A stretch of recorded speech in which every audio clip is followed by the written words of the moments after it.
विष्णु कीर्तन गान नर्तन कला भोजनी विराजिता सद्भावलिहं सचक्रमं श्रीनिधिकारास्पदम्।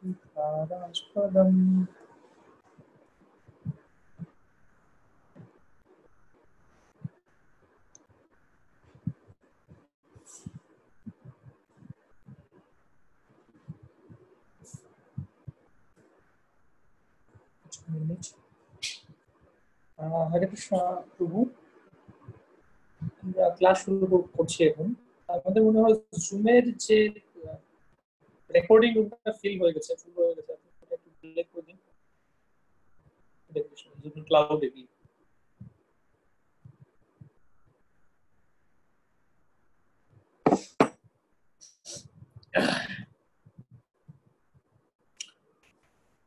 हरे कृष्ण। ओम ज्ञानतिमिरान्धस्य ज्ञानाञ्जनशलाकया चक्षुरुन्मीलितं येन तस्मै श्रीगुरवे नमः। श्रीचैतन्यमनोभीष्टं स्थापितं येन भूतले स्वयं रूप कदा मह्यं ददाति स्वपदान्तिकं। वन्देऽहं श्रीगुरो श्रीयुतपदकमलं श्रीगुरोर्वैष्णवांश्च श्रीरूपं स्वाग्रजातं सहगण रघुनाथान्वितं तं सजीवं साद्वैतं सावधूतं परिजनसहितं कृष्णचैतन्यदेवं श्री राधा कृष्ण पादान सहगण ललिता श्री विशाखान्वितांश्च नमो विष्णुपादाय कृष्णपृष्ठाय भूतले श्रीमते भक्तिवेदान्त स्वामिनिति नामिने। नमस्ते सरस्वती देवी गौरवाणी प्रचारिणे निर्विशेष शून्यवादी पश्चात्यदेशतारिणे। वाञ्छाकल्पतरुभ्यश्च कृपा सिन्धुभ्य एव च पतितानां पावनेभ्यो वैष्णवेभ्यो नमो नमः। जय श्री कृष्ण चैतन्य प्रभु नित्यानंद श्री अद्वैत गदाधर श्रीवासदि गौर भक्तवृंद। हरे कृष्ण कृष्ण कृष्ण हरे हरे, हरे राम राम राम हरे हरे। ओम कृष्णपादाय कृष्णपृष्ठाय तुलसीपतये स्वामिनिति नामिने आचार्य।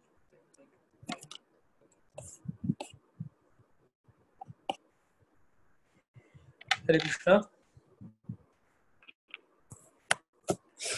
তো আমরা কালকে দেখছিলাম শুদ্ধ ভক্তির সংজ্ঞা, উত্তম ভক্তির সংজ্ঞা। अन्याभिलाषिता शून्यम ज्ञान कर्माद्यनावृतम आनुकूल्येन कृष्णानुशीलनम भक्तिदुक्तिमा। তো অনুকূল আনুকূল্যেন সেই সম্বন্ধে বা অনুশীলন সম্বন্ধে আলোচনা করা হচ্ছিল গতকালকে এই পর্যন্ত। তারপর কৃষ্ণ সম্বন্ধে বলছেন, কৃষ্ণের ভক্তি করতে হবে, দেবতাদের ভক্তি করলে হবে। তো কৃষ্ণ বলতে ভগবানকে বোঝানো হচ্ছে, পরমেশ্বর ভগবান এবং অসংখ্য অবতারদের বোঝানো হচ্ছে। বিভিন্ন অংশরূপে বহিরঙ্গা শক্তি রূপে নিজেকে বিস্তার করে। পক্ষান্তরে বলা যায় যে কৃষ্ণই সব, কৃষ্ণতে সবকিছুরই সমাবেশ। সাধারণত কৃষ্ণ বলতে আমাদের কৃষ্ণ এবং তার অংশবতারদের বুঝতে হবে। বলদেব, শঙ্কর্ষণ, বাসুদেব, অনিরুদ্ধ, প্রদ্যুম্ন, রাম, নৃসিংহ, বরাহরি বহু অবতারের বিষ্ণুমূর্তি রয়েছে, তারা হচ্ছেন কৃষ্ণ। শ্রীমদ্ ভাগবতে বলা হচ্ছে অবতার হি অসংখ্যেয়, অবতার হচ্ছেন অসংখ্য। সুতরাং কৃষ্ণত্বে এই সমস্ত অবতারদের কথা বর্ণনা করা হচ্ছে। কৃষ্ণ ভক্তির অর্থ হচ্ছে কৃষ্ণের ভক্তি, অর্থাৎ কৃষ্ণের আনন্দ। আচ্ছা, তো এই সম্বন্ধে যাই হোক, এখানে কৃষ্ণ সম্বন্ধে বলছেন। তারপরে আবার বলছেন কৃষ্ণ ভক্তির অর্থ হচ্ছে অনুকূল সমস্ত কার্য করা। এখানে এই যে অনুকূলতা সম্বন্ধে বলছে, আনুকূল্যেন সম্বন্ধে বলছে, আনুকূল্যেন যে সমস্ত কাজ ভগবানের প্রীতি উৎপাদনের অনুকূল নয় তা ভক্তি না। যেমন দেখুন, রাবণ, হিরণ্যকশিপু, তারা এবং সমস্ত দানবেরা সর্বদা কৃষ্ণের কথা চিন্তা করত, কিন্তু তারা বৈরীভাবাপন্ন হয়ে কৃষ্ণের কথা ভাবত। এই ধরনের মনোভাবকে কৃষ্ণ ভক্তি বলে স্বীকার করা যায় না।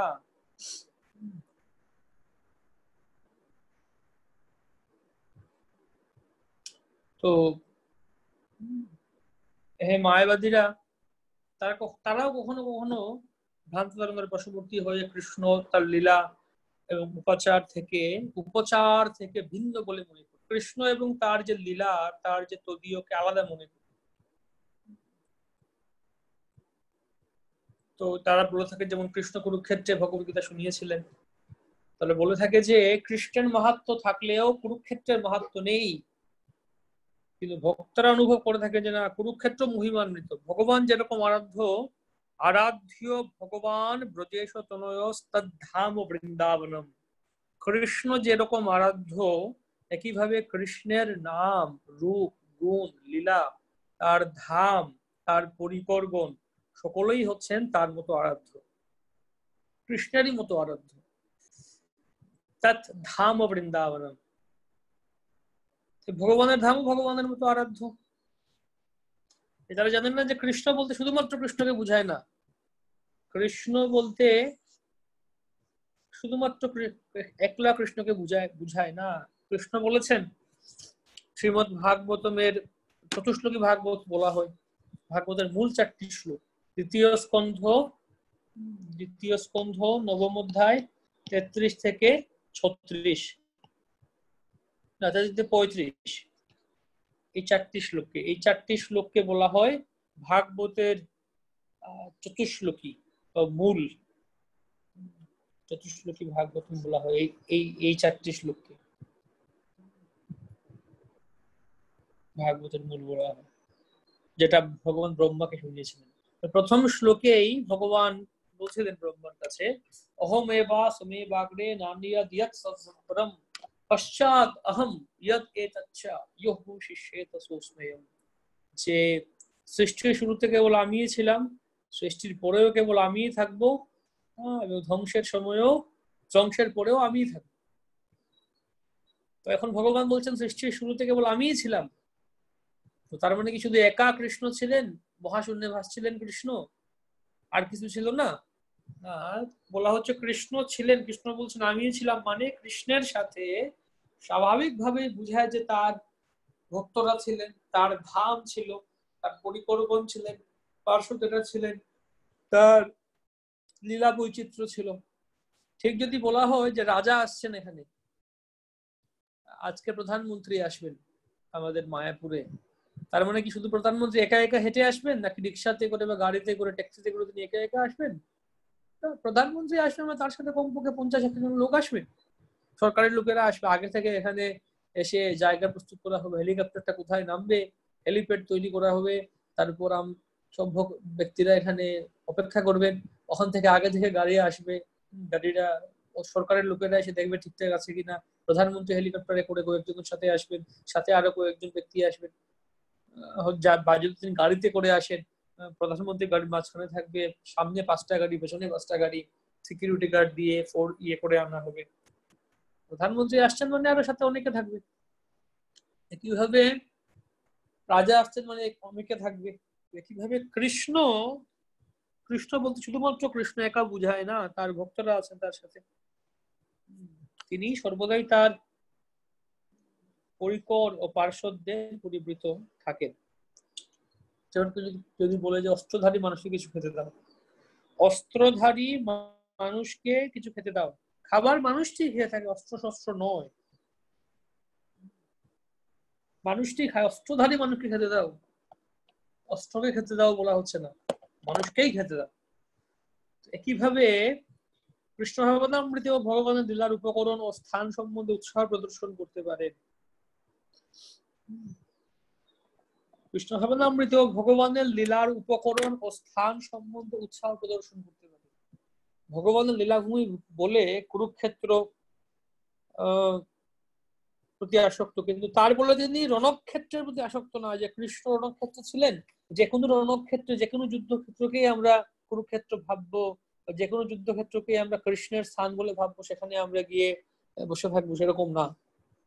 ওই যে বলা হচ্ছে অস্ত্রধারী মানুষকে খেতে দাও, অস্ত্রকে না। তো একইভাবে ভগবান রণক্ষেত্রে গীতা শুনিয়েছিলেন, তার মানে যে কোনো রণক্ষেত্রে, এখন ভারত পাকিস্তানের যুদ্ধ হচ্ছে, ওখানে গিয়ে যে আমরা মনে করবো না ভগবান আছেন, সেরকম না। তো এটি হচ্ছে কৃষ্ণ ভাবনামৃতের সার্বজনীন উপলব্ধি। এটি না জানলে ভক্তরা যে কোনো কুরুক্ষেত্রের রণাঙ্গনের প্রতি তার গভীর আসক্তি প্রকাশ করে থাকেন, তা বোঝা সম্ভব হবে না, বুঝে যাবে না। তো এই গ্রন্থে ভক্তির সামনে তো সিন্ধু গ্রন্থে ভক্তের লক্ষণ সম্বন্ধে রূপক গোস্বামী পাদ তার বর্ণনা সারমর্ম হচ্ছে যে তিনি সর্বদাই অপ্রতিহত ভাবে ও অনুকূল ভাবে ভগবানের সেবা করেন, অপ্রতিহত ভাবে ও অনুকূল ভাবে ভগবানের সেবা করেন। এই ধরনের কৃষ্ণ ভাবনাময় কার্যকলাপের পবিত্রতা বজায় রাখতে হলে তাকে জড়কর্ম এবং মনোধর্ম প্রসূত দার্শনিক জ্ঞান থেকে অবশ্যই মুক্ত হতে হবে।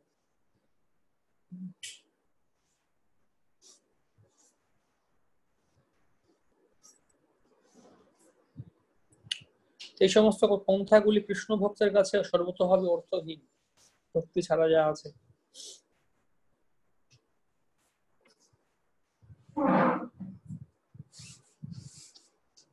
তো অর্থাৎ কৃষ্ণ সম্বন্ধে দেখলাম আমরা, কৃষ্ণ সম্বন্ধে কৃষ্ণকে বুঝাচ্ছে, তার ভক্তদেরকে বুঝাচ্ছে, তার হরিকর নাম ধাম বৈশিষ্ট্যকে বুঝাচ্ছে।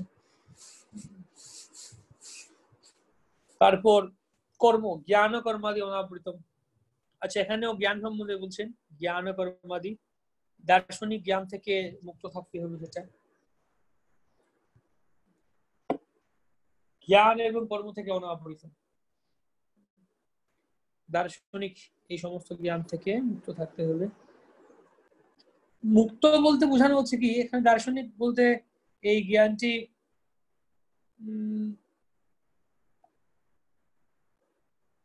দুটো জিনিস আছে এখানে। একটা হচ্ছে ভক্তিতে আমাদের প্রথমত নির্বিশেষ যে জ্ঞান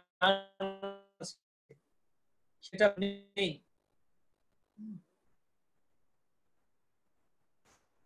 সেটা নির্বিশেষ জ্ঞানটা প্রয়োজন নেই। আর দ্বিতীয়ত ভক্তি অনুকূল কিছু জ্ঞানও আছে, কিন্তু সেই জ্ঞানটা ভক্তিকে আবৃত করবে না, অনাবৃত, সেই জ্ঞানটা ভক্তিকে আবৃত করবে না, এটা হচ্ছে অনাবৃত। জ্ঞান কর্মাদি অনাবৃত, অর্থাৎ ভক্তের জিনিসটা আরেকটু সূক্ষ্ম, যে ভক্তের ভক্তিটা জ্ঞানের জন্য না। যদিও বলা হচ্ছে দু ধরনের প্রেম আছে, দেখুন দু ধরনের, যখন এই ভক্তের সামনে সুন্দর আমরা পড়বো প্রথম খণ্ডের শেষ অধ্যায়, অর্থাৎ যখন প্রেম ভক্তি সম্বন্ধে বলা হবে বা পূর্ব বিভাগের শেষ লহরীতে প্রেম ভক্তি সম্বন্ধে বলতে গেলে বলবেন দু প্রকার প্রেম ভক্তি আছে। একটা হচ্ছে কেবল প্রেম, এটা 19 নম্বর অধ্যায় পাবো আমরা গিয়ে এই প্রথম খণ্ডে। আরেকটা হচ্ছে মাহাত্ম জ্ঞান প্রেম।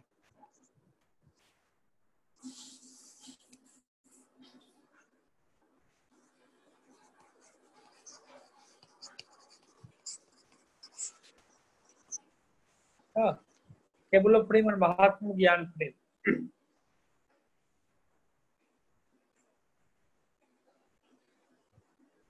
তো কেবল প্রেম যেমন কি, যেমন গোপীরা আছেন, গোপী আছেন বা ব্রজবাসী যশোদা আছেন বা সখারা আছেন, তারা কৃষ্ণের প্রতি এজন্য প্রেম করেন না যে কৃষ্ণ হচ্ছেন ভগবান। তারা জানেন যে কৃষ্ণ হচ্ছেন অনন্ত কোটি ব্রহ্মাণ্ডের মালিক, তিনি হচ্ছেন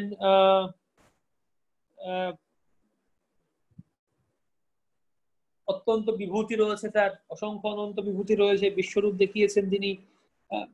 এত সব কিছু জেনে, তার তথ্য সমস্ত কিছু জেনে তারা ভগবানকে ভক্তি করছেন না, তারা শুধুমাত্র ভগবানের ভক্তি করছেন, ভগবানের প্রতি প্রেম স্বতঃস্ফূর্ত হবে, মাতা যশোদা বন্দনা যারা আছে। কিন্তু মাহাত্ম জ্ঞান প্রেম যেমন মনে করুন উদ্ধবকে বলা হচ্ছে, বা দ্বারকাবাসীকে বলা যায়, তারা জানেন কৃষ্ণ হচ্ছেন ভগবান, তার অনন্ত কোটি বিভূতি রয়েছে, অসংখ্য বিভূতি ঐশ্বর্য রয়েছে, সমস্ত ব্রহ্মাণ্ডের মালিক, এবং একলা ঈশ্বর আর কৃষ্ণ আর সব বৃত্ত, এই সমস্ত তারা জানেন, তারা ভগবানের ভক্তি করে। মাহাত্ম জ্ঞান প্রেম,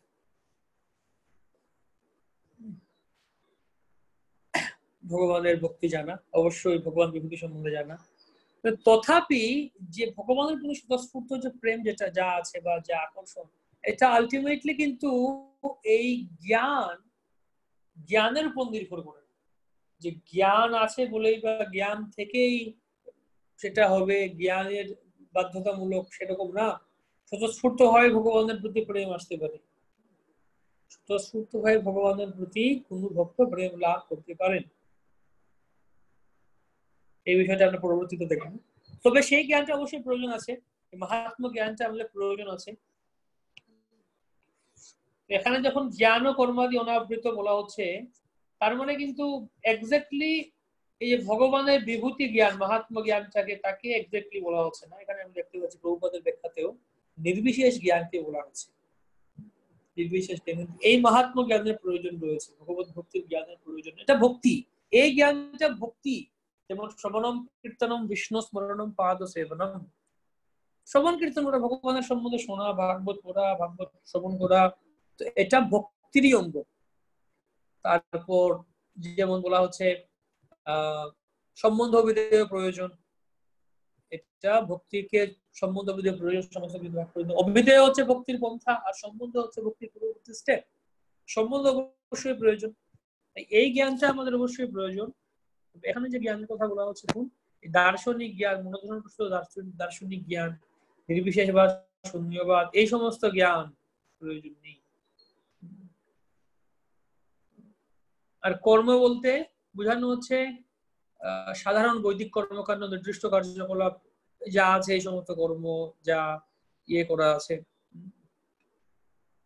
যাগযজ্ঞ, বিভিন্ন কিছু আছে নির্দিষ্ট কর্ম। এখন একটা জিনিস দেখুন বিচার করে, যখন ভগবান বললেন আগে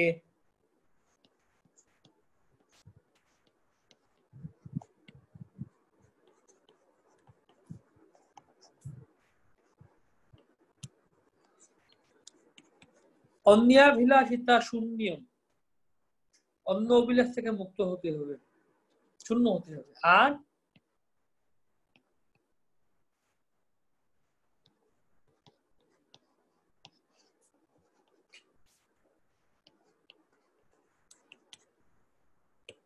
অন্য অভিলাষ থেকে কিন্তু একদম শূন্য, জিরো, পুরোপুরি ক্রস, এটা লাগবেই না, একদম চাই না, অন্য এটা বাদ দিতে হবে পুরোপুরি অন্য অভিলাষ।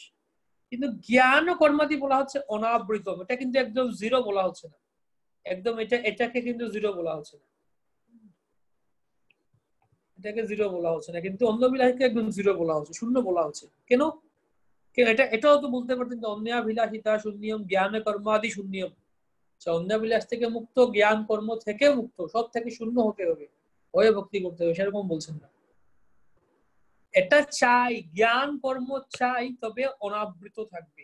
কেন? ওই যে এটা বললাম, মাহাত্ম্য জ্ঞান, সেই সেই জ্ঞান, যে ভগবানের মাহাত্ম্য জ্ঞান, তার ঐশ্বর্য সম্বন্ধে সম্পর্ক করা চাই। কর্ম, জড়জাগতিক কর্ম বা সেই সকাল কর্ম পরিত্যাগ করতে হবে, কিন্তু ভক্তি, কৃষ্ণ ভক্তিমূলক কর্ম করা চাই, ভক্তিভাবমূলক কর্ম করা। যেমন এই যে কৃষ্ণ ভক্তি, ভগবানের সেবা করা, ওকে মনে করুন কেউ ভগবানের জন্য রান্না করছে, ভগবানের জন্য মন্দির তৈরি করছে, ভগবানের জন্য বাজার থেকে হয়তো সবজি কিনে আনছে, বা হয়তো কৃষি কাজ করছে, নিজে হয়তো খেতে সবজি তৈরি করছে, ফার্মিং করছে ভগবানের জন্য, ভগবানকে ভোগ নিবেদন করবে বলে, তো সেটা হচ্ছে ভক্তি। অর্থাৎ ভক্তি অঙ্গের মধ্যে ভগবানের সেবার মধ্যে পড়ছে এটা।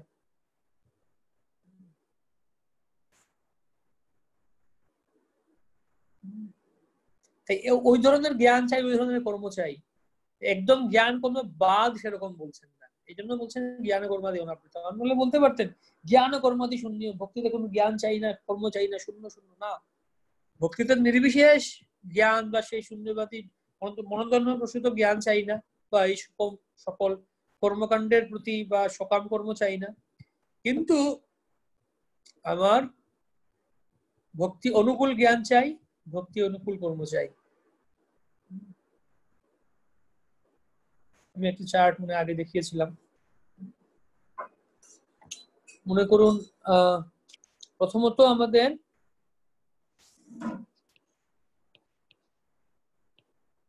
অধর্ম আছে আর ধর্ম, দুটো জিনিস আছে। অধর্ম আর ধর্ম।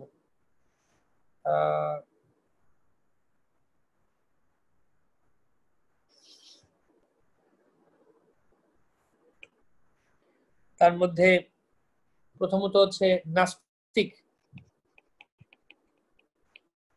নিরীশ্বরবাদী, অধার্মিক।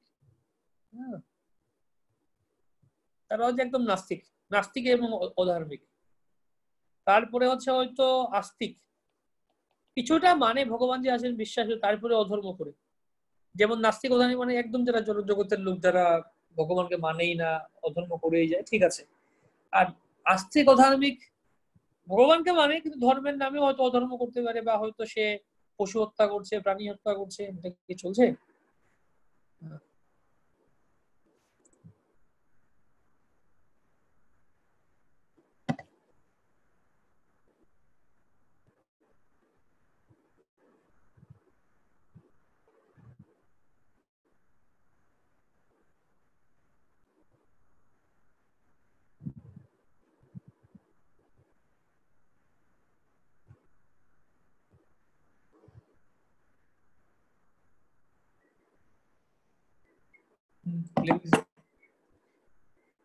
যেমন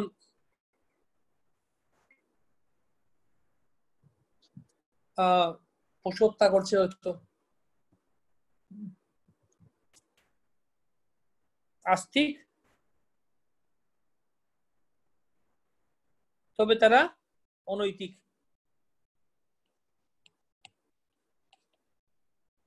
আস্তিক এবং অনৈতিক।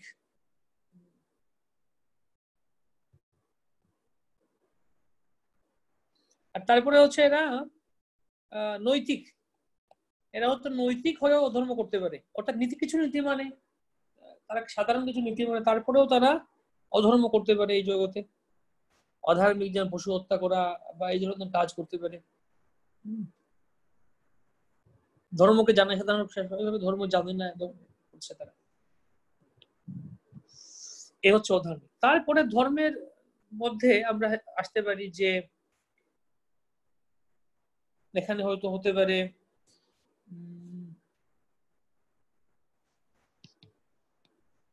ভক্তি প্রতিকূল আর ভক্তি অনুকূল।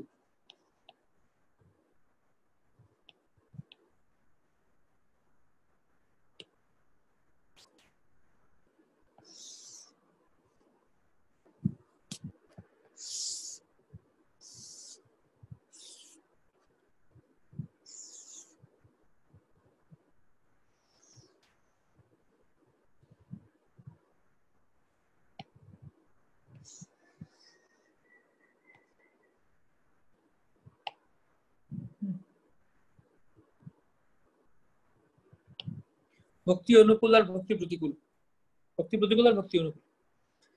তো এরা কিন্তু ধর্ম করছে, এটা কিন্তু ধর্মের বক্স।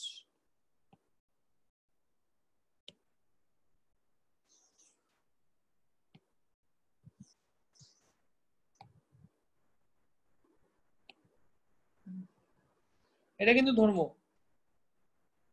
অর্থাৎ এখানে যা যা আছে সবকিছু বৈদিক শাস্ত্রে বলা আছে, শাস্ত্রবিহিত সবকিছু ধর্ম করছে।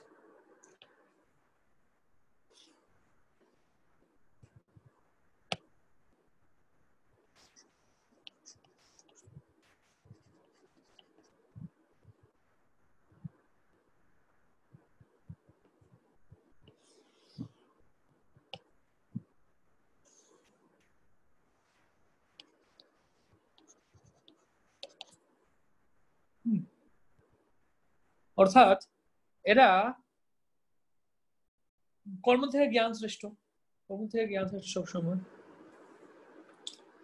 তাই কিছু লোক আছে তারা ভক্তি প্রতিকূল কর্ম করছে, কিন্তু এটা আবার ধর্ম। ধার্মিক কিন্তু ভক্তি প্রতিকূল, যে এমন কিছু কাজ করে যেটা ভক্তি অনুকূল না, যেমন পশু হত্যা করছে, হয়তো তারা পশু হত্যা করছে এটা, বা তারা হয়তো দেবতার পূজা করছে। তখন দেবতার পূজা করা তো পশু হত্যা করতে বলে বলছেন যে পশু বলি দিচ্ছে বা যেটা সেই ইয়ে অনুযায়ী করছে, ধর্ম মেনে, বেদ মেনে তারা পশু হত্যা করছে সেরকম। তো এখন বা দেবতার পূজা করছে, দেবতার পূজা করা ধর্ম কিনা, এটা ধার্মিক কিনা? অবশ্যই ধার্মিক, এটা বৈদিক শাস্ত্র সম্মত। তারা কোনো পাপ করছে না এখানে, দেবতা দুর্গা পূজা করছে, কালী পূজা করছে, ঠিক আছে। বা তারা হয়তো কোনো সেরকম আহ বৈদিক শাস্ত্র যে কর্মকাণ্ড করছে, তো এই সমস্ত কিছু ধার্মিক, বেদ অনুমোদিত, কিন্তু এটা ভক্তি প্রতিকূল, কৃষ্ণ ভক্তির অনুকূল না, প্রতিকূল এটা। আবার ভক্তি প্রতিকূল জ্ঞান, তারা নির্বিশেষ জ্ঞান এই সমস্ত কিছু অনুশীলন করছে, ব্রহ্মে লীন হয়ে যাওয়ার চিন্তা করছে, এই সমস্ত কিছু প্রতিকূলই, এই সমস্ত কিছু ধার্মিক। তারা বিভিন্ন মীমাংসা, বৈশেষিকা, ন্যায়, ওই সমস্ত কিছু নিয়ে চর্চা করছে, ওই সমস্ত কিছু মগ্ন হয়ে আছে। তো ওই সমস্ত কিছু ভক্তি প্রতিকূল, যদিও ধার্মিক। আর তার ঊর্ধ্বে ভক্তি অনুকূল কর্ম, যেমন ভগবানের জন্য হয়তো মন্দির নির্মাণ করে দেয়া, ভগবানের জন্য ভগবানের সেবায় সাহায্য করা, তারপর সেই ধরনের কাজগুলি আছে। তারপর হচ্ছে ভক্তি অনুকূল জ্ঞান, অ্যানালিটিক্যাল যে জ্ঞান রয়েছে, ভক্তি অনুকূল জ্ঞান, শাস্ত্র পড়া, ভক্তি অনুকূল জ্ঞান। আর তার উপরে হচ্ছে সরাসরি ভক্তি। এখানের মধ্যে আমরা বলতে পারবো যে সাধু সঙ্গ,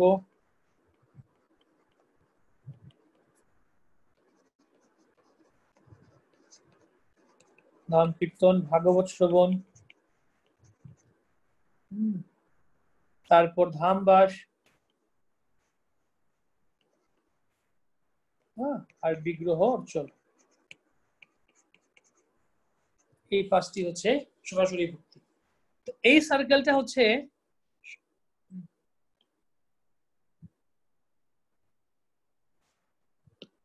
এটা হচ্ছে সরাসরি ভক্তি।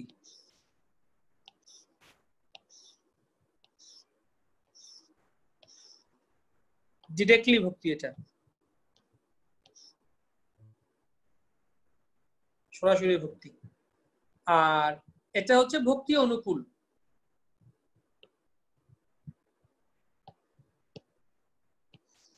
ভক্তি অনুকূল। এখন আমাদের প্রথমত এটা বাদ দিতে হবে, অধর্মটা বাদ দিতে হবে, এই পুরোপুরি বাদ, এটা পুরোপুরি বাদ। ধর্মটা করতে হবে। তো ধর্মের মধ্যেও আমরা এমন এমন কাজ করতে পারি যেটা হয়তো ধার্মিক বলে মানছি আমরা, যেমন দেশপ্রেম ধর্ম, দেশের সেবা করা একটা ধর্ম, বা বিভিন্ন ধরনের সমাজসেবা, এই সময় ধার্মিক কাজ, কিন্তু এটা ভক্তিতে এতটা অনুকূল না, এটা ভক্তির প্রতিকূল। কিন্তু না, এগুলো সমস্ত কিছু দেহের ভিত্তিতে করা হচ্ছে, দৈহিক চেতনার ভিত্তিতে করা হচ্ছে, এই সমস্ত কিছু ভক্তি প্রতিকূল। তাই সেজন্য আমাদের জন্য আমরা এটাও বাদ দিব, শুধুমাত্র আমরা ভক্তি অনুকূলটা করবো আর ভক্তিটা করবো। আমরা যে জ্ঞান এবং কর্ম করছি সেটা আসলে ভক্তি অনুকূল জ্ঞান, ভক্তি অনুকূল কর্ম। সরাসরি ভক্তি অঙ্গ, যেমন আমাদের জ্ঞানটা সরাসরি ভক্তি অঙ্গ, এই ভাগবত শ্রবণ, এখানে ভাগবত শ্রবণ আর এখানে জ্ঞান, আমরা তো এটার মধ্যে কি পার্থক্য আছে? ইনারাও ভাগবতম পড়ছেন আর এরাও ভাগবতম পড়ছেন, পার্থক্য কি? তারা যারা পড়ছেন তারা তো শুদ্ধ ভক্ত, সজাতীয় স্নিগ্ধ রসিক ভক্ত, তারা ভাগবতম পড়ছেন, একদম ভাগবত আস্বাদন করছেন, উত্তম শ্লোক বিক্রমে ইয়ৎসিন্নতাম সজ্ঞানাম স্বাদু স্বাদু পদে পদে প্রতি পদে পদে ভাগবত রস আস্বাদন করছেন তারা। আমরা যেটা করছি অ্যানালিটিক্যাল, বিশ্লেষণাত্মক, তত্ত্ব বিশ্লেষণ করে বিভিন্ন কিছু করছি আমরা, জ্ঞান। তাই আমরা অনেকটাই অনুকূল স্তরেই আছি, অনুকূল জ্ঞান এবং করতো, এটা প্রয়োজন, এই দুটা আমাদের জন্য প্রয়োজন। বুঝা গেল? এটা এরকম, এটা ছিল ভক্তিবিনোদ ঠাকুর ব্যাখ্যা করেছেন এরকম, আর চৈতন্য শিক্ষা অমৃত গ্রন্থ থেকে এটা সাজানো হয়েছে। তো এই হচ্ছে ভক্তিতে কর্ম এবং জ্ঞান সম্বন্ধে বলা হচ্ছে। রূপক গোস্বামী পাদ তিনি তার ভক্তি তত্ত্ব বিশ্লেষণ করতে গিয়ে বলেছেন, জ্ঞান কর্মাদি শব্দটি বলছেন, জ্ঞান ও কর্মাদি অনাবৃতম, কর্মাদি বলতে সকাম কর্ম বলতে বোঝানো হচ্ছে যার মাধ্যমে ভক্তি, শুদ্ধ ভক্তি লাভ করা যায় না। তথাকথিত নানা রকম ত্যাগের পন্থাও কৃষ্ণ ভক্তির অনুকূল নয়। সাধারণভাবে দেখুন এখানে, এই জন্য আমরা বিষয়টা বোঝা উচিত, ধর্ম বলতে একটা জিনিস আর ভক্তি অনুকূল বলতে একটা জিনিস। কোনটা ধর্ম আর কোনটা ভক্তি অনুকূল সেটা আমাদের বিচার করতে হবে। কোনো কিছু হয়তো ধর্ম হতে পারে কিন্তু সেটা হয়তো ভক্তি অনুকূল নাও হতে পারে। যেমন উদাহরণস্বরূপ দেশপ্রেম, সমাজ সেবা, এই ফরাসি, এগুলো বিভিন্ন কিছু আছে। এখন সাধারণত যেমন কর্ম জ্ঞান, যেটাকে আমরা যোগশিরি বলি, প্রথমত কর্ম জ্ঞান যোগ,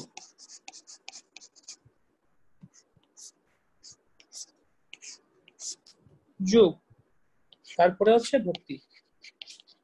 এটা আমরা গীতায় দেখলাম যোগশিরি আছে।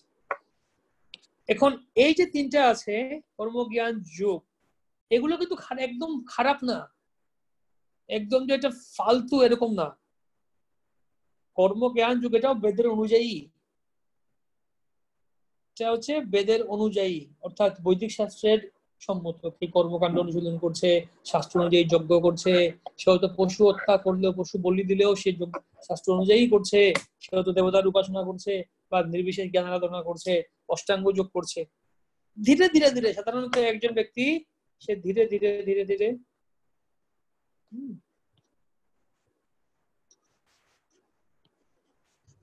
ধীরে ধীরে একটার পর একটা স্টেজে সে এগিয়ে যাবে, উঠে যাবে। তাই কর্ম করা, জ্ঞান করা, যোগ করা খারাপ কিছু না। দেবতাদের আরাধনা করা, কেউ জাগতিক জীবনে কেউ সুখী আছে, সুখী থাকতে চাইছে, বা যেমন মোটিভেশন দেয়া, কাউকে মোটিভেট করা, মোটিভেশনাল প্রিচিং মনে করো, কাউকে হ্যাঁ বলা কিভাবে সুখী থাকা যায়, কিভাবে তার সমস্যাগুলি সমাধান করার চেষ্টা করা যায়, এগুলি বলা এটা খারাপ, এটা পাপ করবো না, এটা পাপ না, ঠিক আছে। কিন্তু ভক্তির বিচারে এই সমস্ত কিছু গ্রহণযোগ্য না। এটা হচ্ছে ভক্তি প্রতিকূল, ভক্তির বিচারে ওগুলো প্রতিকূল।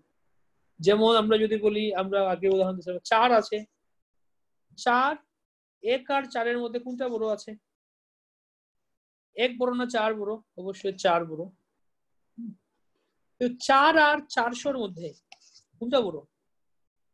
নিঃসন্দেহে 400টা বড়, এর কোন তুলনাই নেই। সাধারণত যদি আমরা 1 আর 4 বিচার করি, যখন আমরা শুধুমাত্র এটা বিচার করব, তাহলে 4টা বড়। মনে করুন একজন ব্যক্তির সে 4 লক্ষ টাকা আছে, লাখ কোটি, আরেকজন সে একদম রাস্তার ভিখারি, আর একজনের ব্যাংকে 4 লক্ষ টাকা আছে। যার কাছে 4 লক্ষ টাকা আছে সে অনেক ধনী, বা সে অনেক ধনী ব্যক্তি। এই এলাকার মধ্যে, এই এলাকায় কারো কাছে 4 লাখ টাকা নেই, কারো ব্যাংকে 4 লাখ টাকা নেই, বা কারো হয়তো 4টা, মনে করুন 4টা গাড়ি আছে এই ব্যক্তির, এই এলাকার কারো 4টা গাড়ি নেই, সে হচ্ছে খুব ধনী। কিন্তু মুকেশ আম্বানি মনে করুন, যার 400টা গাড়ি আছে বা 4000টা গাড়ি আছে, তার অভাব নেই, তার তুলনায় এই ব্যক্তি কিছুই না। একইভাবে সাধারণভাবে বলতে গেলে কর্ম, জ্ঞান, যোগ এগুলো অনেক অনেক অনেক ভালো ভালো জিনিস, ঠিক আছে, করতে পারে। কিন্তু যখন আমরা হাইয়েস্ট কৃষ্ণ ভক্তির তুলনা করব, আমাদের লক্ষ্য যখন কৃষ্ণ ভক্তি, কৃষ্ণ ভক্তদের প্রতি আমরা কথা বলবো, ভক্তদের ভিত্তিতে, তখন এই কর্ম, জ্ঞান, যোগটা খুবই ঘৃণ্য, তুচ্ছ। এই জন্য আমরা যখন প্রভুপাদের গ্রন্থ পড়ি বা প্রভুপাদের প্রচার ধারা বা ভক্তি সিদ্ধান্ত সূত্রের কথা, তার শিক্ষা, আমাদের আচার্যদের শিক্ষা দেখি, এটা পড়ে মনে হয় যে হায় হায়, কেউ কর্ম করছে, জ্ঞান করছে, এরা একদম জঘন্য, এরা একদম নগণ্য, এরা একদম ঘৃণ্য, বা তারা একদম অপকর্ম করছে। ছি ছি ছি, কিভাবে কেউ কর্ম করছে, সকাম কর্ম করছে, ছি ছি ছি, কিভাবে কেউ জ্ঞান করছে, ধ্যান করছে, ছি, আমরা এরকম মনে করি, একদম তারা তুচ্ছ। এরকম একটা সেন্স, এরকম একটা ভাব প্রভুপাদের গ্রন্থ থেকে বা ঠাকুরের কথা থেকে বা আমাদের গৌড়ীয় বৈষ্ণব আচার্যদের কথা থেকে আমরা এরকম একটা গন্ধ পাই, এরকম একটা ভাব পাই, মনোভাব পাই। কেন সেই মনোভাবটা পাই? কেননা ভক্তির বিচারে এই সমস্ত কিছু খুবই তুচ্ছ, প্রতিকূল, বাধা স্বরূপ। দেবতার পূজা করা, দুর্গা পূজা করা, কালী পূজা করা, শিব পূজা করা, গণেশ পূজা করা খারাপ না। নাস্তিক হওয়ার থেকে দেবতার পূজা করা ভালো। কি একদম নাস্তিক, কিছুই মানে না, বেদ মানে না, শাস্ত্র মানে না, একদম ইয়ে, তার থেকে যারা দুর্গা পূজা করছে, কালী পূজা করছে, এটা খুব ভালো, অনেক উন্নত। কমপক্ষে তারা বৈদিক অথরিটি মানছে, তারা হয়তো চণ্ডী পাঠ করবে, শিব পুরাণ করবে, এই করবে, তারা অনেক ভালো আছে। যারা কমপক্ষে মোটিভেশনাল টক শুনবে, মোটিভেশনাল ঠিক আছে, কিছুটা ইয়ে করবে, ভালো, অনেক ভালো। কিন্তু যখন আমরা কৃষ্ণ ভক্তি, শুদ্ধ ভক্তি, কৃষ্ণ প্রেম লাভ, সেটার তুলনায় বিচার করব আপেক্ষিকভাবে, তখন এই দেবতা পূজা করা সেটা হচ্ছে বাধা স্বরূপ। অন্য দেবা শ্রয় নাই তোমারে কহিনু ভাই, যেটা আমরা এখানে দেখছিলাম, আমাদের ইয়ে অনুযায়ী বলছিলেন, দেখছিলাম।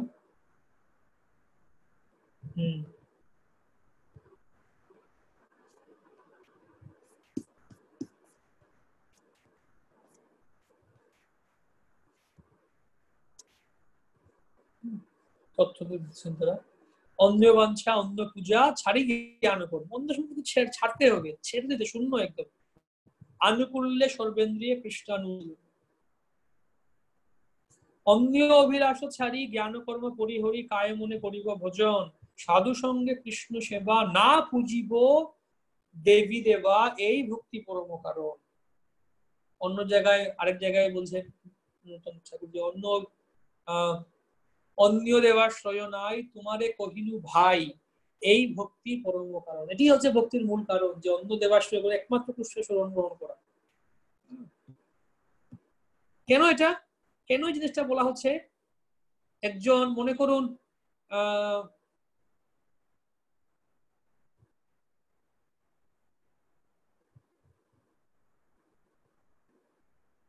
মনে করুন একজন সমাজের একজন ব্যক্তি আছে,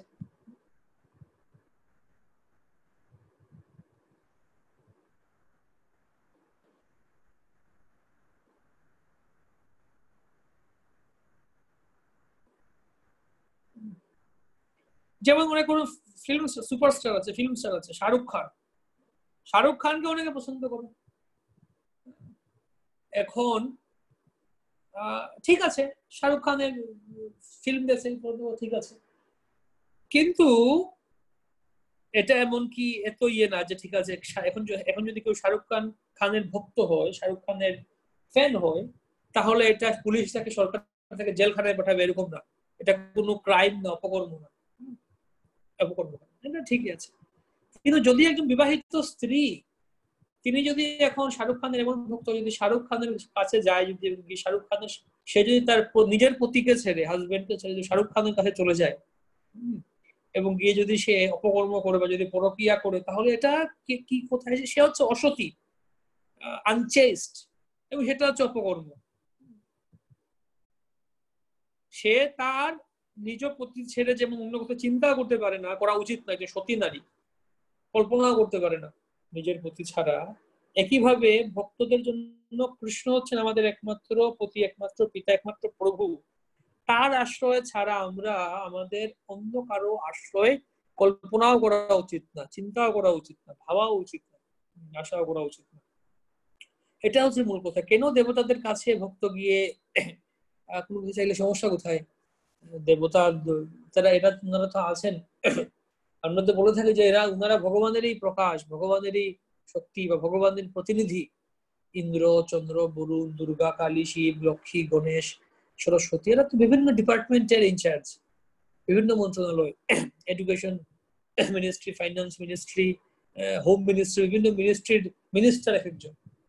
তাদের কাছে গিয়ে আমার এখন বিদ্যা চাই, টাকা পয়সা চাই, আমি গিয়ে সরস্বতীর কাছে গিয়ে গিয়ে বিদ্যা চাইলাম। টাকা পয়সা চাই, আমি লক্ষ্মীদেবের কাছে গিয়ে তার লক্ষ্মী পুজো করলাম। আমার এখন সুরক্ষা চাই, দুর্গার পুজো করলাম। সমস্যা কোথায়? সমস্যা হচ্ছে এই জায়গায় যে আমাদের ওই সমস্ত কিছু চাই না, আমাদের একমাত্র কৃষ্ণ ভক্তি চাই। আর যদি ওইগুলো চাইও, তথাপি অকাম সর্ব কাম বা মোক্ষ কাম উদারধি দিব্যেন ভক্তি যোগেন বেজেত পুরুষম পরম। যদি কারো এই জাগতিক কোনো কিছু চাইও, বলা হচ্ছে কৃষ্ণেরই ভক্তি করো, কৃষ্ণেরই পুজো করো, কৃষ্ণের চরণে আত্মসমর্পণ করো। এই হচ্ছে ব্রেন ভক্তি যোগিনা, উদার বুদ্ধিমান ব্যক্তি সেরকমই আচরণ করবে।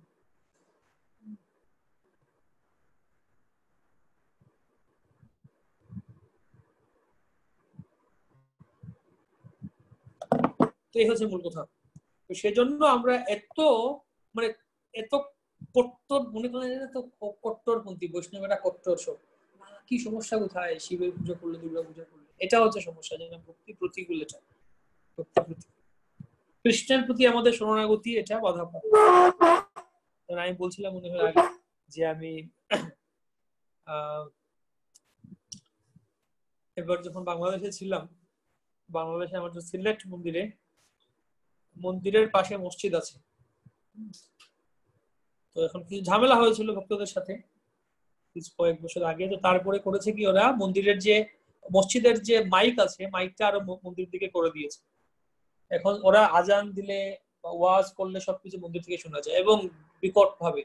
আর যেহেতু ওইটা মসজিদের মাইকটাও একটু উপর তলায় ছাদে দেয় তো মাইক, আর আমাদের মন্দিরটাও হচ্ছে পাহাড়ের উপরে, তো মাইকটা আর ওই মন্দিরটা একদম একই লেভেলে হয়ে গেছে, তার ফলে আওয়াজটা আরো বিকট করে শোনা যায়, প্রচন্ড শব্দ। তো কি আর করা, এখন বিশেষ করে শুক্রবার দিনে, ওখানে তো শুক্রবার তাদের এই ছুটির দিন এবং তাদের সেই যাকে বলা হয় ওই দিন ওয়াজ করে, জুম্মা বার বলে, তারা নামাজ পড়ে ওই দিন। আমাদের যেরকম লেকচার হয়, প্রবচন হয়, ভাগবত কথা হয়, ওদের সব সপ্তাহে একদিন ওদের ভাগবত কথা বা ওদের কথা হয় কিছুক্ষণ, আধা ঘন্টা 45 মিনিট 1 ঘন্টা ওরা লেকচার দেয় সপ্তাহে একদিন। তো আমাদের এগুলো শুনতে হয় মন্দিরে একদম প্রচন্ড দুপুরবেলা। আমি যখন এবার ছিলাম,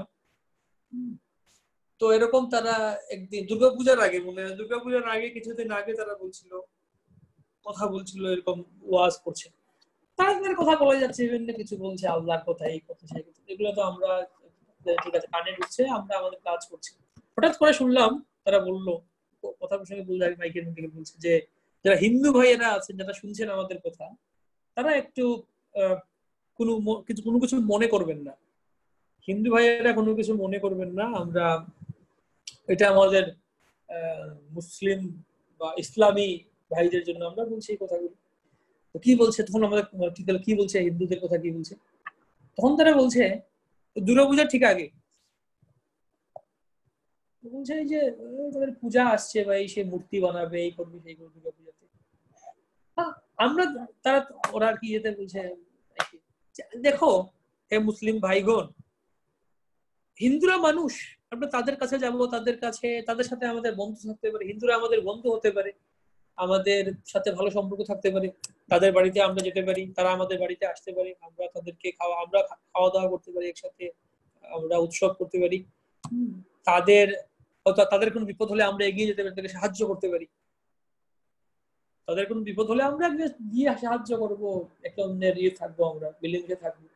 কিন্তু তাদের যে পূজা আছে না, আমাদের মুসলিমদের এদের পূজা দেখতে, যে মূর্তি পূজা শয়তানের কাজ, এটা মূর্তি পূজা করা, এটাতে যাওয়া উচিত না। এমনকি যদি কেউ যদি যায় দেখে যে বাহ কত সুন্দর বানিয়েছে দেবীর মূর্তি বা কোনো দেবতার মূর্তি, ভালোই তো বানিয়েছে, সুন্দর তো বানিয়েছে, মনে মনে যদি এরকম চিন্তাও করে, এটা হচ্ছে হারাম। এতে কি হবে? ইমান নষ্ট হবে, আল্লাহর প্রতি আমাদের ইমান নষ্ট হবে।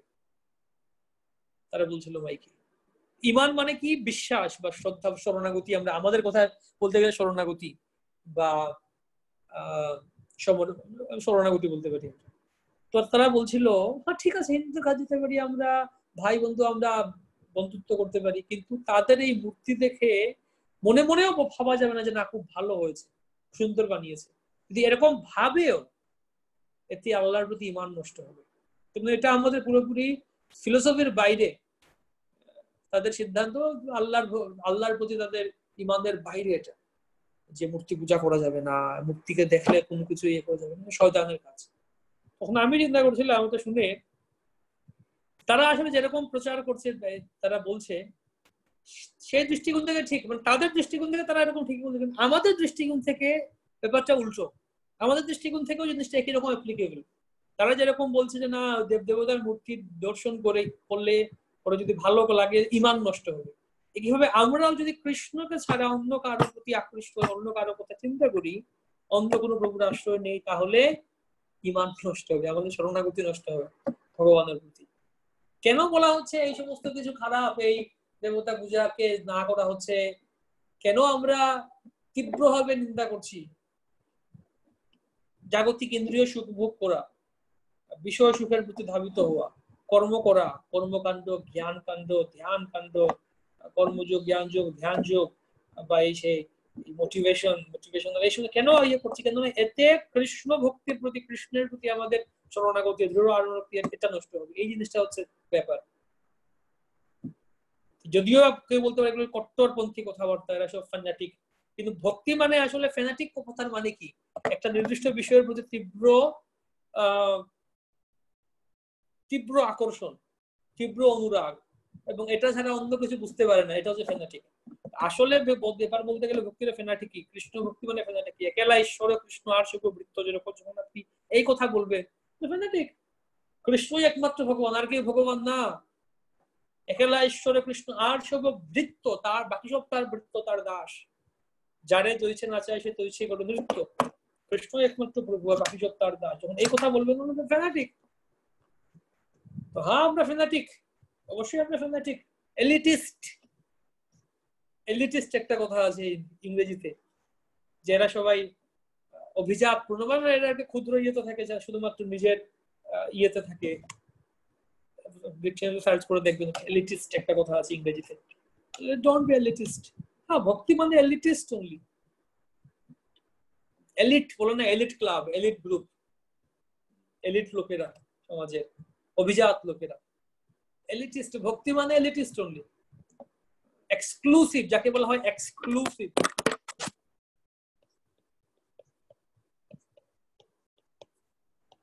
এক্সক্লুসিভ কথার মানে দেখে নিন ডিকশনারিতে, অনন্য, এটা ছাড়া আর কিছু না। অনন্য, অনন্য মানে অন্য মানে হচ্ছে অন্য কোনো বিষয়, কৃষ্ণ ছাড়া অন্য কোনো বিষয়, ভক্তি ছাড়া অন্য কোনো বিষয়। তো এটা হচ্ছে অন্য। আর অনন্য অর্থাৎ অন্য সমস্ত বিষয় বাদ, অনন্য হয়েছে একসাথে সন্ধিযুক্ত হয়ে, অন্য সমস্ত বিষয় বাদ। অনাকাঙ্ক্ষিত, আকাঙ্ক্ষিত, অনাকাঙ্ক্ষিত।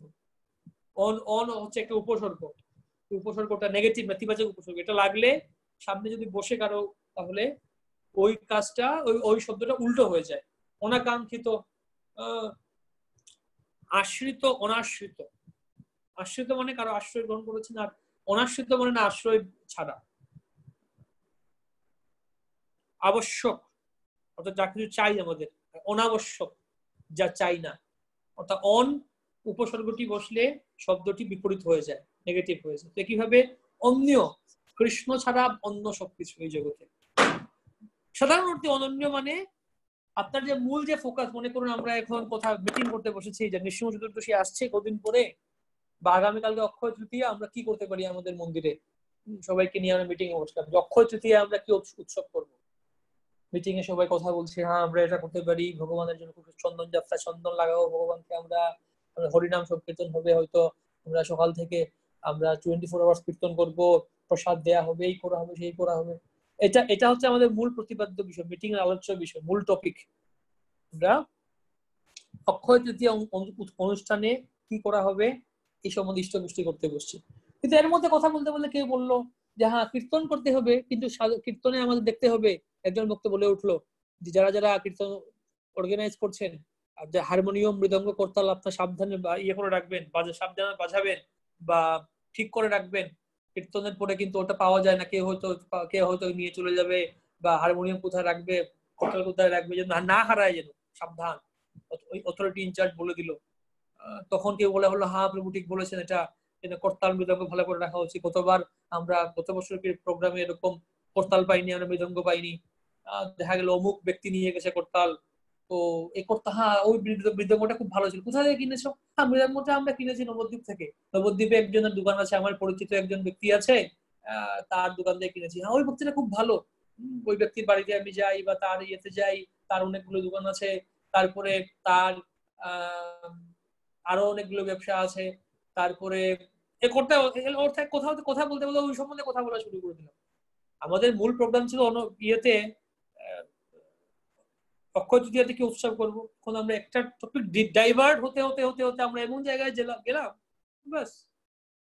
তারপর কেউ বললো ঠিক আছে আমাদের অক্ষয় তৃতীয়া উৎসবে আমাদের ইয়ে করতে হবে, এই আমরা ওয়েবসাইটে আপডেট করতে হবে, অ্যাডভার্টাইজ করতে হবে। তো কেউ বলে উঠলো হ্যাঁ আমাদের ওয়েবসাইটটা ভালো করে ডেভেলপ করা দরকার, ওয়েবসাইটটা খুব ভালো না, কি ওয়েব ডেভেলপারকে নিয়ে আসো।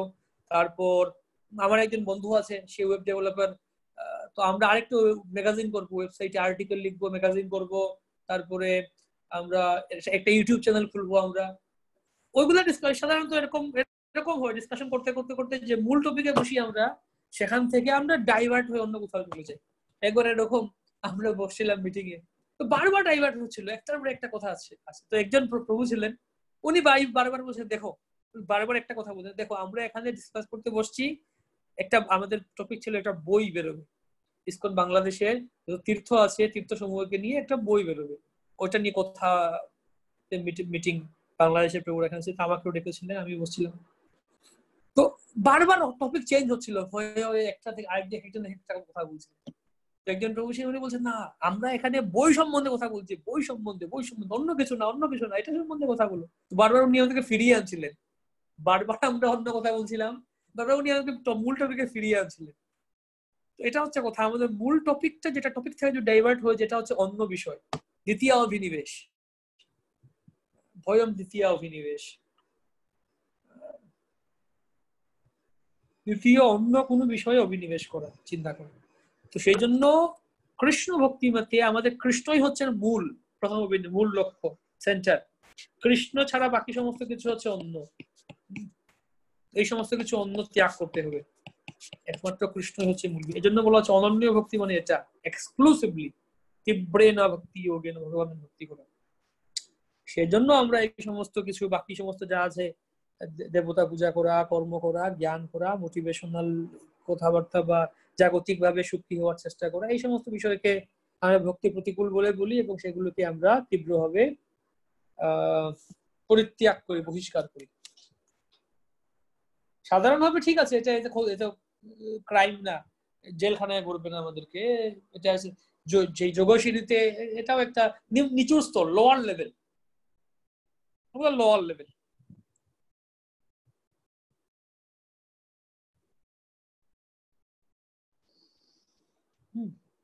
তো যাই হোক, এই পর্যন্ত আমরা দেখলাম, এর সংজ্ঞা দেখলাম।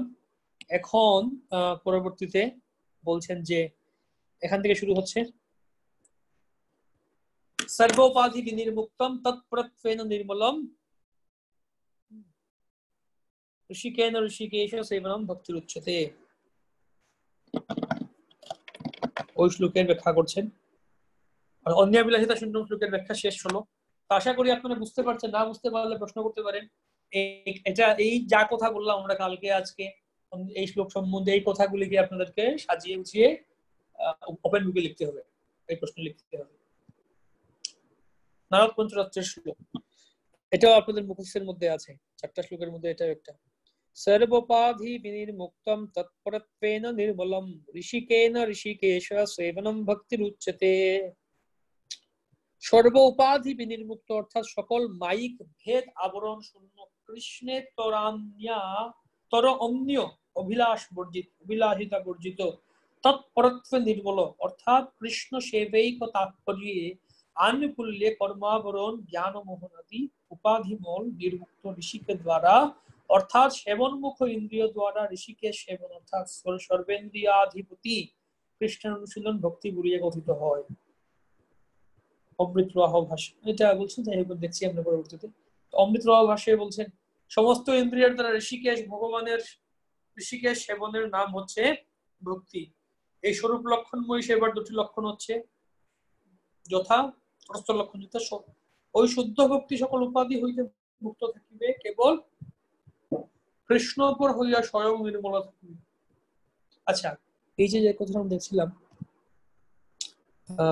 দেখুন আমরা দেখলাম তার মানে স্বরূপ লক্ষণ প্রস্থ লক্ষণ ব্যাখ্যা করলাম, এই শ্লোকের, স্বরূপ লক্ষণগুলি ছাড়া এটা ভক্তিই হবে না।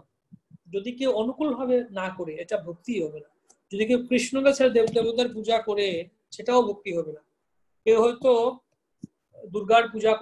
দুর্গার ভক্তি করছে, অনুকূল ভাবে করছে, অনুশীলন করছে, সেবা করছে, এটা কৃষ্ণ উত্তম ভক্তি বলে সংজ্ঞা দেওয়া হচ্ছে না।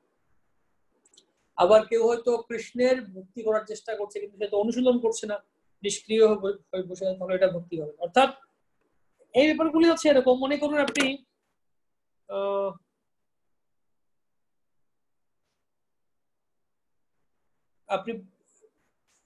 ফ্রাইড রাইস রান্না করবেন, পুষ্পান্ন বলা হয়, ফ্রাইড রাইস, বিরিয়ানি বলা হয়, রান্না করবেন আপনি। এতে কি কি চাই? চাল চাই, তারপরে কি চাই, যাই হোক, মনে হয় খিচুড়ি রান্না করবেন। খিচুড়িতে আপনি চাল চাই, ডাল চাই, মূল ইনগ্রিডিয়েন্ট। হলুদ চাই বা হয়তো কিছু মশলা চাই খিচুড়ি রান্না করতে গেলে। এগুলো হচ্ছে মেইন ইনগ্রিডিয়েন্টস বা উপকরণ। এগুলো ছাড়া খিচুড়ি হবে না, এটা অন্য কিছু হবে, খিচুড়ি হবে। এখন তারপরে হয়তো আপনি খিচুড়িতে আরো ভালো উত্তম খিচুড়ি বানাতে গেলে আপনি আরো ভালো মশলা ইউজ, সাম্বার মশলা দাও, চাট মশলা দাও, এই মশলা দাও, সেই মশলা দাও, বেশি বেশি সবজি দিতে পারেন, বিভিন্ন ধরনের সবজি নিয়ে আসতে পারেন। তারপর এখানে হয়তো, অর্থাৎ এটাকে আপনি ডেকোরেট করার জন্য অনেক কিছু করতে পারেন, দারচিনি, এলাইচি, সেই যা কিছু আছে দিয়ে এটাকে ভরে দিতে পারেন। ওগুলো হচ্ছে পরবর্তী ডেকোরেশন, এক্সট্রা, ওগুলো না হলেও হবে। কিন্তু কিছু কিছু জিনিস, চাল আমার চাই, খিচুড়ি রান্না করতে গেলে চাল চাই, ডাল চাই, এগুলো ছাড়া খিচুড়ি হবে না। এগুলি হচ্ছে মূল উপাদান। তো একইভাবে মূল উপাদানকে বলা হচ্ছে স্বরূপ লক্ষণ। তটস্থ হচ্ছে গৌণ, তবে তটস্থ হলে এটা ওই জিনিসটা আরো বেশি উত্তম হবে, আর জিনিসটা আরো বেশি পারফেক্ট হবে। এর মানে কি না, এই স্বরূপ লক্ষণ থাকলে ভক্তি, এটা ভক্তি। যখন তটস্থ লক্ষণ যুক্ত হবে, এখানে অন্যাবিলাহিতা শূন্য জ্ঞান কর্ম যুক্ত হবে, তখন এটা উত্তম ভক্তি বলে বিবেচিত হবে, উত্তম ভক্তি বলে বিবেচিত হবে।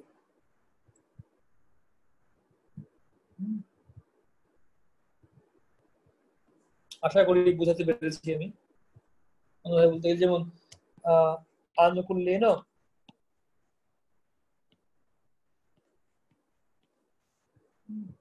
অনুকূল ভাব নিয়ে, তারপরে হচ্ছে প্লাস কৃষ্ণ প্লাস অনুশীলনম।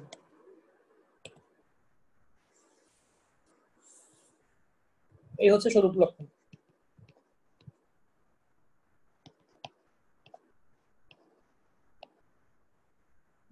এবং এটা হলে যদি এগুলি থাকে, তাহলে এটাকে ভক্তি বলবে। কিন্তু এখানে হয়তো বা কেউ অনুকূল ভাব নিয়ে করছে, কৃষ্ণের সেবা করছে, অনুশীলন করছে, কিন্তু সে হয়তো জ্ঞান কর্মের দ্বারা আবৃত আছে, বা সে হয়তো অন্য অভিলাষ থেকে মুক্ত না, সে কর্ম জ্ঞান করছে, বা সে হয়তো জাগতিক টাকা পয়সা চায়, ধন সম্পদ চায়, দেবতার পূজা করছে, সে হয়তো অনেক জাগতিক বিষয় চায়, কিন্তু এটা শুদ্ধ ভক্তি না, এটা ভক্তি শুদ্ধ ভক্তি না। কারণ এখানে হয়তো অন্যাবিলাস থাকতে পারে, কিন্তু যখন আমরা বলবো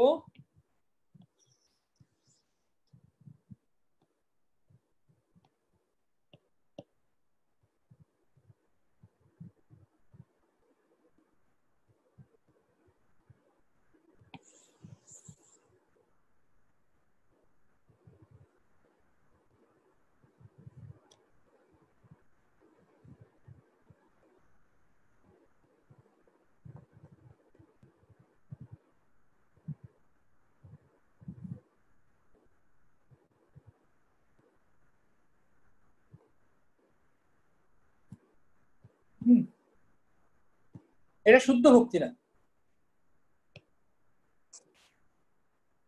কিন্তু যখন এর সাথে আমি কি যুক্ত করব,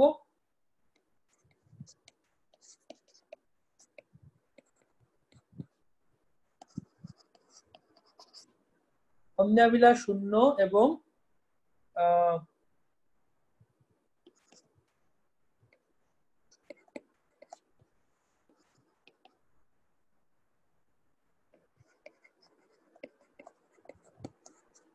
আবৃত,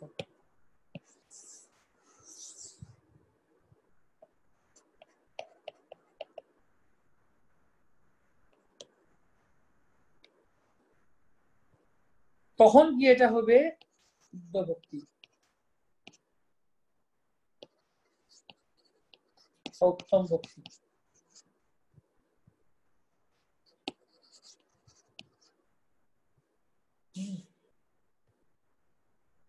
শুদ্ধ ভক্তি, উত্তম ভক্তি।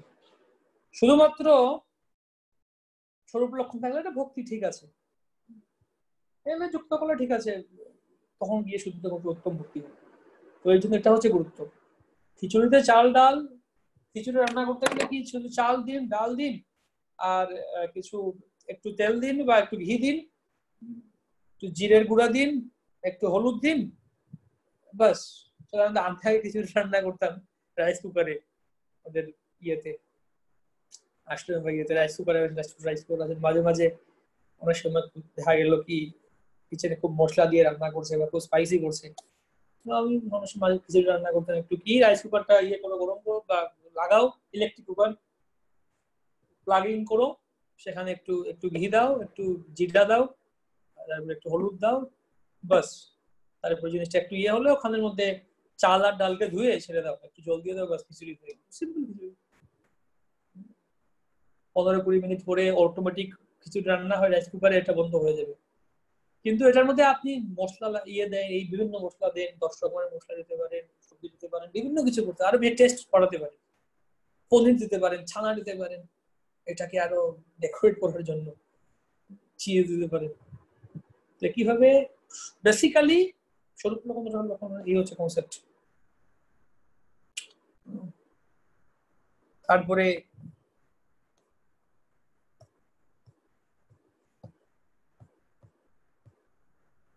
এই শ্লোকটা আপনাদের মুখস্থ করার আছে যে ভক্তি বা প্রীতিমূলক সেবার অর্থ হচ্ছে সবকটি ইন্দ্রিয়কে ইন্দ্রিয়ের ঈশ্বর পরমেশ্বর ভগবানের সেবায় লাগানো।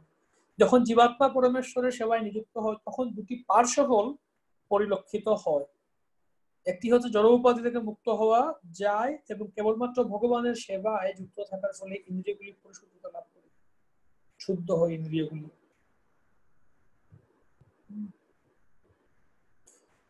সর্ব উপাধি বিনির্মুক্ত। উপাধি বলতে কি বোঝানো হচ্ছে সব রকম জনজাগতিক পদ বা বিশিষ্টতা বর্জন। জনজাগতিক পদ বা বিশিষ্টতা বর্জন অথবা কৃষ্ণ সেবার আকাঙ্ক্ষা ছাড়া অন্য সব আকাঙ্ক্ষা রহিত হওয়া।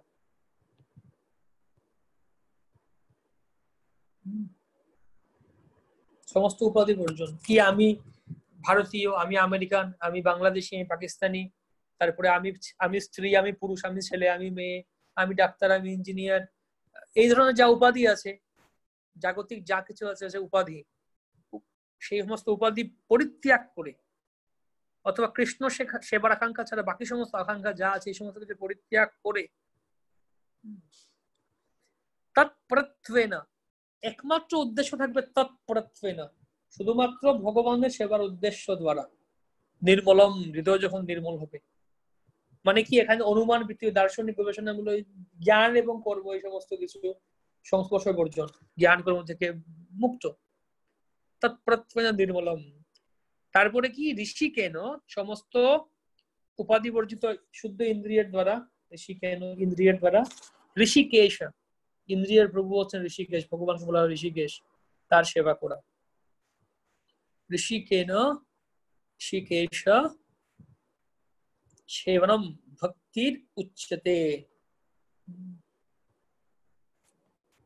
ইন্দ্রিয়ের পরিতৃপ্তির জন্য ভক্তি কে বলা হচ্ছে উচ্চতে, সেবা বলা হচ্ছে সেবনম ভক্তির উচ্চতে, ওটাই হচ্ছে কৃষ্ণ সেবা।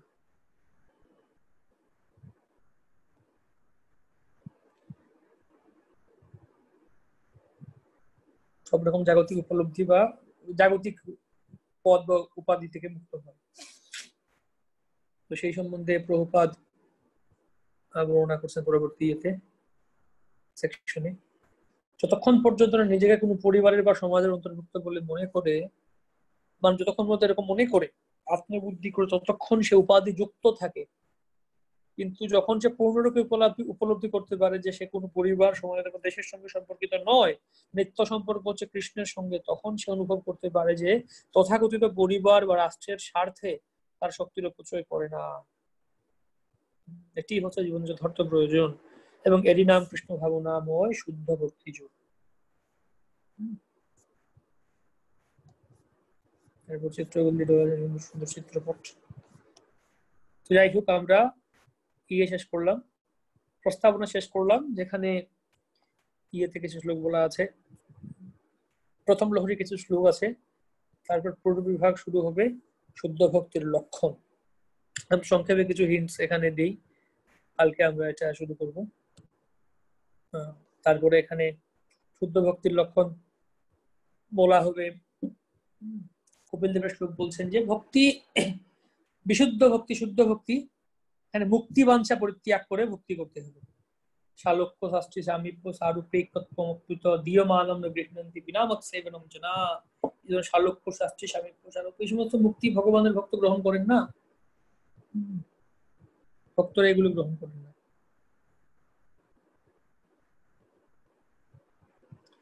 ভগবানে অহৈতুকী ভক্তি, ফলানুসন্ধান রহিতা ব্যবধান শূন্যা ভক্তি, সেই ভক্তি যুগে আত্যান্তিক অর্থাৎ পরম পুরুষার্থ বলিয়া কথিত হয়।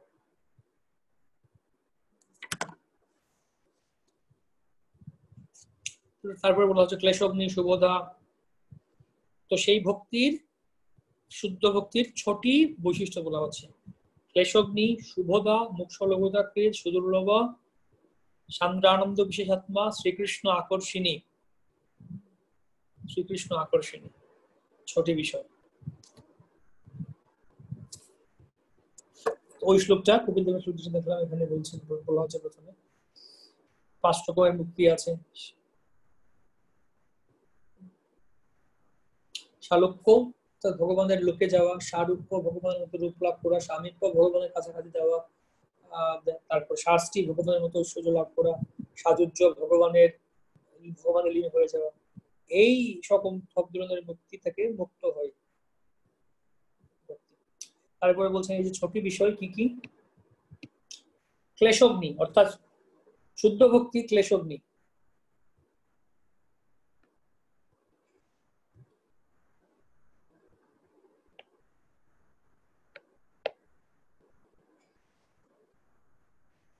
ক্লেশগ্নি মানে সব রকম প্রাকৃতিক ক্লেশ তৎক্ষণাৎ নিবৃত্তি করে। করোনা ভাইরাস হবে না শুদ্ধ ভক্ত, শুদ্ধ ভক্তি ক্লেশগ্নি। শুভদা সর্বতভাবে মঙ্গলময়, সবসময় মঙ্গলময়।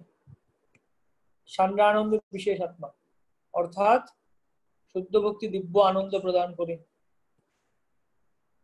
প্রাকৃত আনন্দ প্রদান করে। সুদুর্লভা ভক্তি অত্যন্ত দুর্লভ।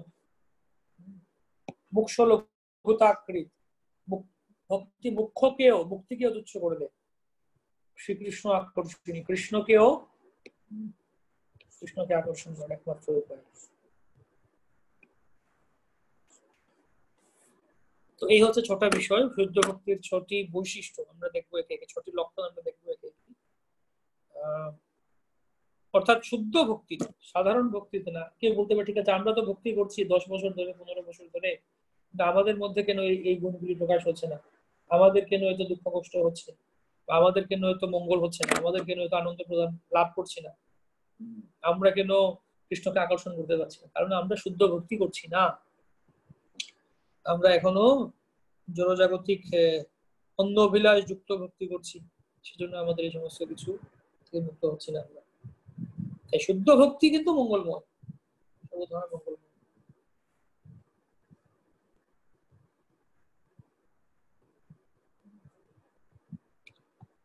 প্রথমত শুদ্ধ ভক্তি জাগতিক ক্লেশ নিবারণ করে, প্রাকৃতিক জাগতিক কি বলছেন নাকি, প্রাকৃতিক ক্লেশ তৎক্ষণাৎ নিবারণ করে। তো ভগবানের সঙ্গে ক্লেশ দু রকমের ক্লেশ হয়, বা ক্লেশটা কিরকম হয়, ক্লেশটা পাপের ফলে হয়, পাপ থেকেই দুঃখ হয়, যে যেরকম পাপ করে পাপের ফলস্বরূপ দুঃখ পাই আমরা। তো পাপটা দু রকম সাধারণত বলছে, এটা হচ্ছে এই জন্মের পাপ, পূর্বকৃত পাপ, দুটি হচ্ছে ক্লেশের কারণ। সাধারণত আমরা পূর্বকৃত জন্মের পাপই সাধারণত হয় কি, আমরা এখন এই যে দুঃখ কষ্ট ভোগ করছি এটা পূর্বজন্মের পাপ, পাপের ফল, এবং এই জন্মে যা পাপ করি তার ফলটা পরবর্তী জন্মে লাভ করি। সাধারণত একই জন্মে এই জন্মের পাপটা ভোগ হয় না, যদি না খুব তীব্র সিভিয়ার, খুব তীব্র পাপ করে, তাহলে অতি বিশেষ পাপ হলে কেউ এই জন্যই ভোগ করবে, আর না হলে কেউ পরবর্তী জন্য সাধারণত ভোগ করবে। পাপ সাধারণত অবিদ্যার ফলে সংঘটিত হয়ে থাকে। অবিদ্যার অজুহাত দেখিয়ে পাপের প্রতিক্রিয়া থেকে রেহাই পাওয়া যায় না। পাপের ফল দুই রকমের, প্রারব্ধ অপ্রারব্ধ।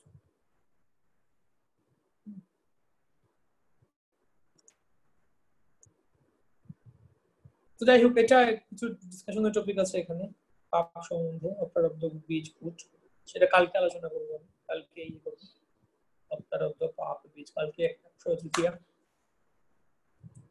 আজকে এখানে রাখছি।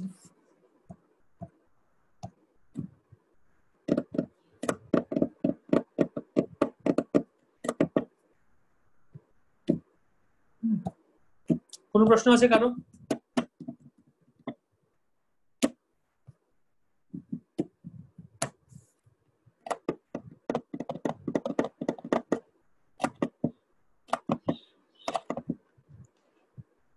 ঠিক আছে, আমরা আগামীকালকে সকালবেলা আসবো। हरे कृष्णा कृष्ण कृष्ण हरे हरे, हरे राम राम राम हरे हरे। गोस्वामी पाद की जय, प्रभुपाद की जय, समर्पित भक्त वृंद की जय।